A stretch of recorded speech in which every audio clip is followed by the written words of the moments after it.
I like to use the toe-touch progression almost as a benchmark for all our other corrective exercises.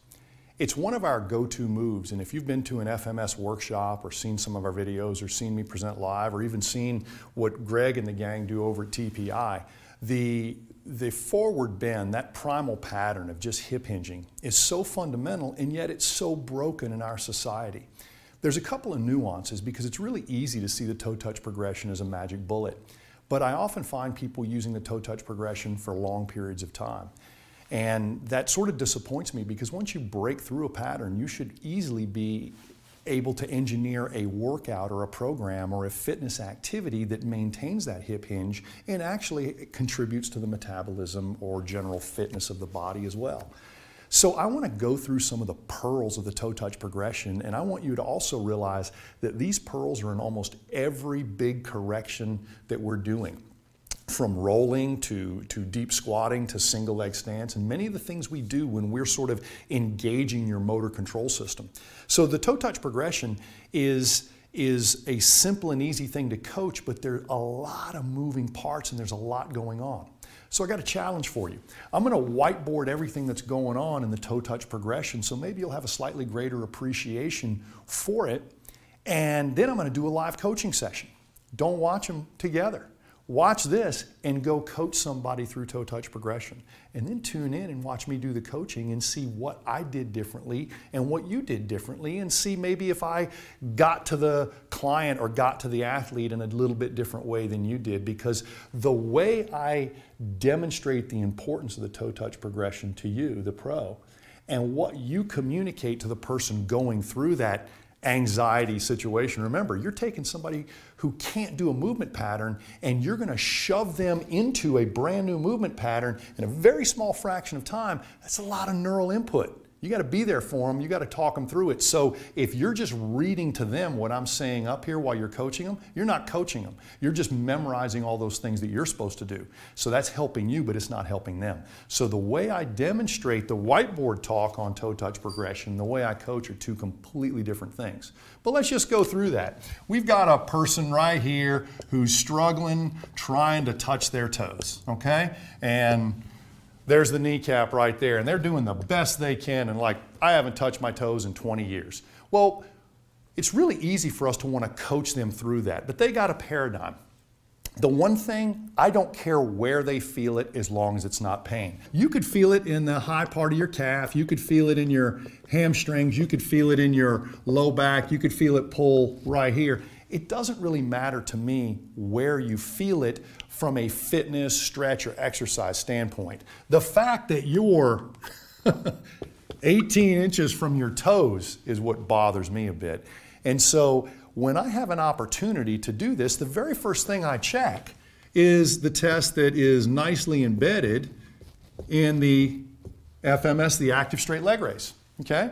Now, the active straight leg raise, to me, focuses on the pelvis, and everybody's looking at that up leg. And that's where you feel it. You feel that posterior chain, that hamstring, that gastroc-soleus tension right there. You wouldn't feel that tension if this knee was bent. But you do feel it when that knee is straight because it puts the hip into extension. And that puts the pelvis into a bind, okay? We got one leg trying to go up, one leg trying to remain down. The pelvis is trying to work that out. The pelvis doesn't know whether to posterior tilt and help the up leg or anterior tilt and help the down leg. But the pelvis isn't one fixed bone. It's two, or actually six, but it's two in independent halves, and it wants to move. No matter who I talk with or engage with about this whole problem, one phrase comes up, whether I'm in Europe or whether I'm in US, it's let's level the pelvis. We got to get that pelvis level. Whether you're talking to the fascia guys or the neuromuscular guys, they really like that level pelvis. What are they saying? I want a stable foundation on top of which my head and spine sort of find their homeostasis or their balance point. So we want to level that pelvis. Now, there's a lot of different ways to see a level pelvis. We can just sit here and watch your body up against a grid and try to look at static posture. We can try to look at leg length discrepancy and all those things, but many of those are static measures. What really matters to me is when you start moving. And this is an isolated movement. We can put a microscope on it. If one leg raise is here, okay, and you do the other one and the leg raise is here, you've got an asymmetry by FMS standards, and we could call it a 2-3 asymmetry, a 1-2 asymmetry. Either way, the sides aren't matched. When I have this situation, that's a no-no. And here, let me write that up there. No, no. Why? Because if I've got an asymmetry here, then I've already got a reason for that pelvis not to be level. Or it may be showing me how unlevel it is. Doing a symmetrical activity on an asymmetry doesn't make a lot of sense, which is why many sports create natural asymmetry when you throw or kick. It's not a problem if all you do is throw and kick and run around. It's a problem when we start putting greater than body weight loads on you and asking you to move symmetrically in strength conditioning when everything you've ever done is an asymmetry. So the complicating factor in asymmetries in sports is not the fact that the sport can't handle the asymmetry, it's the fact that your deadlifts, your squats, and all your symmetrical push presses and cleans are off a symmetrical platform, a symmetrical power paradigm, and yet you have asymmetry. So if we leveled people before we did strength training, or if we didn't do quite as much strength training, we may see those natural things go. How do you know how much strength training to do? Look at performance. If strength is the reason they're not performing well, then a little bit of strength should demonstrate its utility at performance. So the very first thing I'm going to do is look at that active straight leg raise and make sure that each side is level. But I've got another problem. What if each side is just really, really limited, like a 1 on the leg raise? Because obviously, I didn't come past my knee. Below the knee is a 1 on the straight leg raise. And let's say I do that on each side. I got a 1-1. That's a lot of tone. It's just basically the person's been holding themselves up with all the wrong muscles all day. I still don't want that person here because guess what? Their tightest segment is the last thing to stretch and their weakest segment is the first thing to stretch. I don't want to do that either. So I might go to the FMS library and grab something like a leg lowering progression. It works wonders temporarily, meaning I can get you from a 1-1 to a 2-2 very, very quickly. How long will it last, Gray? Just long enough for me to get you over here. That's all the long it has to last because this right here is not functional. It's laying on your back, lifting your leg because somebody said to. It has no purpose in it at all for you. So once I get you to the 2-2, at least I know I've got the muscle tone, posterior chain, anterior chain, semi-balanced, at least balanced enough to get over here. Now, let's see what's going to happen when I put you in this toe touch progression. The very first thing that's going to happen is I'm going to have you on a ramp or a block, okay? And I'm going to have you try to touch your toes. But where's the stress point? Right here. I am stretching that gastroc soleus, but I'm doing more than that. I'm also shifting your weight backward. You have no choice. If you choose not to shift your weight backward, there's going to be a problem. So I'm forcing you backward in your stance. I'm getting a little bit of a hip shift. I'm also forcing you to use more dorsiflexion than you would before.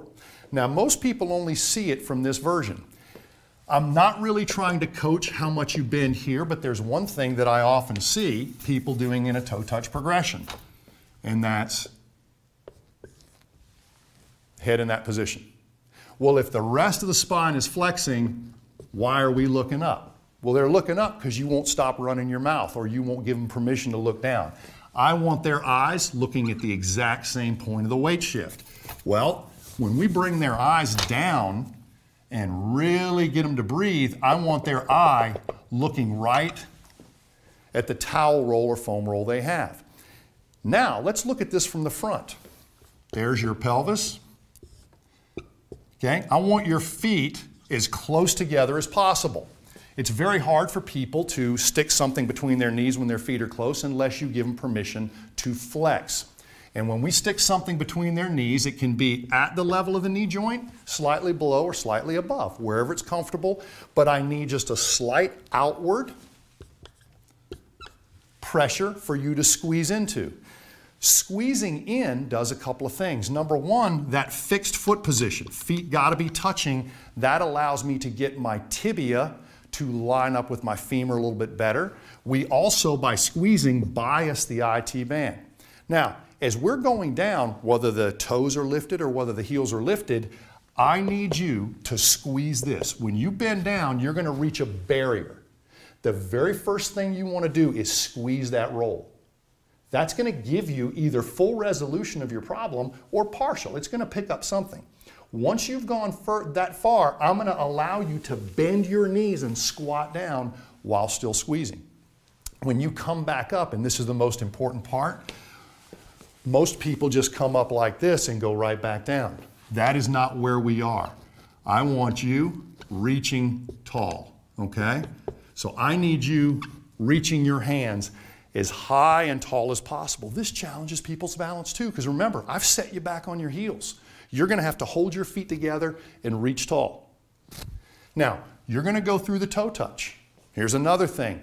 Can we incorporate breathing here? Yes. Extension likes breath in. Flexion likes breath out, okay? But I'm going to give you one other drill. Once they've done a few of these and the breath is out, while they're down, their eyes are looking back and through. I don't care whether their knees are bent or not, but I do care they must touch their toes every time. This is some psychology here. You will touch your toes every time, regardless of whether you hip hinge or squat to get there.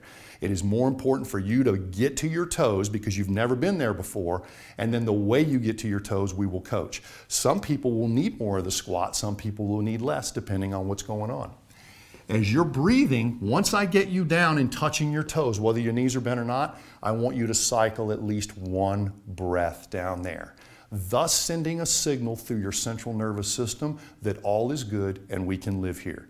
Many people, if you don't check, will be holding their breath and just bouncing off that toe touch because they think, well, all I got to do is get to those toes. No, you got to own those toes. You got to be here and you got to breathe here. So after about 3 touches, I'm going to get you to inhale and exhale and really ping your neurological system because breath tells us everything's okay.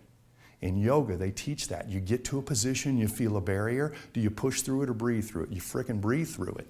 That's what we got to do here. So incorporating all those things we know about visual acquisition, about getting that entire spine to flex, about cycling your breath to sync with your movement. A lot of good stuff happens here. So for you in the SFMA, whether I'm working on your rotation, your backward bend, your forward bend, or your single leg stance, this is one of the things I do. How about the knee patient that doesn't have full knee extension? This gets them to use that full knee extension in a very functional way. How about people who have lateral hamstring tightness or basically turning that foot out and overpronating? It's impossible. When I touch your feet together and put you in that neurological arch, your arch comes up. If I let your feet spread out, you lose the arch. But if I put your feet together and stick your tibia out just a bit, your arch and architecture come right up. So on a good foot platform, you are basically challenging the posterior chain. Now, what happens when we switch that? Okay? The wedge is back here. Now I've tilted you forward. But there's another dilemma. Your leg is almost 2 inches longer than it was. One of my favorite wedges to use is about 12 inches long by 5 to 6 inches tall. It's really easy on the foot. You can do this barefoot or in shoes. If you choose to use a 2-inch block and put their foot up on it or put their toe up on it, that's good too, but just realize this is probably going to be more comfortable in shoes, and sometimes I think this drill works better in bare feet. Now, as they're doing this, we sync the breath, we sync the back, we reach for the toe, we tell them that a bend in the knee is okay, and we run this whole thing. And now you've done toe touch progression. You did it in a right sequence. You're going to see me coach it, but I want to see what you do with it first. And yet I've got one other thing I want you to know. I'm going to draw this line on the board, and I want you to hold it in your mind the rest of the time you're doing this drill. This is an unbelievable way to get one of the most primitive hip hinging patterns synced back with your neurological system, to give you sort of a breakthrough, if you will. It's amazing to see people in 3 minutes who haven't touched their toes learn to touch their toes. But unless they use this as sort of a daily kata or a daily routine to get that. And one of the ways I say is, listen, don't leave the house in the morning if you can't touch your toes, and don't go to bed at night if you can't touch your toes. And it's going to take less than 3 minutes, because the first time you ever did it, it only took us 3 minutes. So it's less than a 3-minute investment. Now, the more you can do this, the quicker this behavior will replace the bad behavior of QL, hamstring, calf tightness that you've been walking around with all your life. We've got a good thing and we've got a good habit.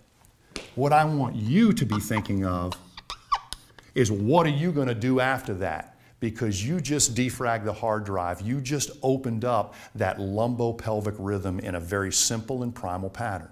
What are you going to do with it? Because essentially, after this drill, the pelvis is a little bit more level. Do you want to explore rotation? Do you want to try to train single leg stance? Well, don't coach them in single leg stance. Have them walk a balance beam back and forth. Have them walk that same beam before they touch their toes. Have them walk it after. Use the motor control. This is not a lot of motor control, and it's in a static foot position. There's no locomotion here. There's locomotion there. So once you loosen this up, you got to keep telling yourself, what do I want to do with this? Well, since it looks like a deadlift, a lot of people just use it as a warm-up for a deadlift. I use it with my total knee and hip patients prior to going to the balance beam. I use it for people who have too much tension in their upper body because they've got their pelvis dumped forward and they're holding themselves up with their traps. So a lot of people who have a lot of trap and shoulder tightness, I'll do this, and then all of a sudden what? Shoulder mobility looks better. Where are you holding your tension, and how much of that tension can you hold in this drill? Not much. You got to let a lot of stuff go to do this pattern, and you're a blank slate. What am I going to do with this blank slate? Am I going to go something for gait? Am I going to go something for upper body reaching? Am I going to go for half kneeling, static stability? I can do anything. All the tall and half kneeling holds and turns we do with kettlebells, that works great on a more level pelvis. So once you start seeing an exercise like this that I use for a lot of different things, if I have an elderly person with a balance problem, I don't send them home in a doorway doing this. I send them home doing this, with a chair on each side of them, and they're just slowly negotiating their AP balance before they work on left-right. It's pretty good with these feet close together because you get almost a 50-50 weight distribution. The further I let you spread your feet, the more you can favor one foot, thus bringing an asymmetry to a symmetrical pattern. Now, you're going to have an opportunity to see me coach this, but you will learn more from that if you go try to do one first, making sure all this happens without telling them what's happening, because they're not interested. They're interested in touching their toes. Let them do that. You help them have a breakthrough. What I want you thinking about is, what are you doing after? Are you going to do an exercise? Are you going to do a drill? Are you going to do a challenge? And did you set a baseline to demonstrate to them, did this make that easier? Because if it did, a 2-minute investment made a 10-minute exercise or a 5-minute drill easier, it's worth it, okay? Abraham Lincoln once said, if you have a half hour to chop wood, spend 15 minutes sharpening your axe. I think sometimes we chop a lot of wood with a dull axe. If you know why you're doing something and then you develop that interaction to coach it well, that's sharpening the axe. And you'll cut just as much in half the time, and that's what gives us a competitive advantage. Not because we wear a banner that says FMS, because we do it. For more information, visit functionalmovement.com.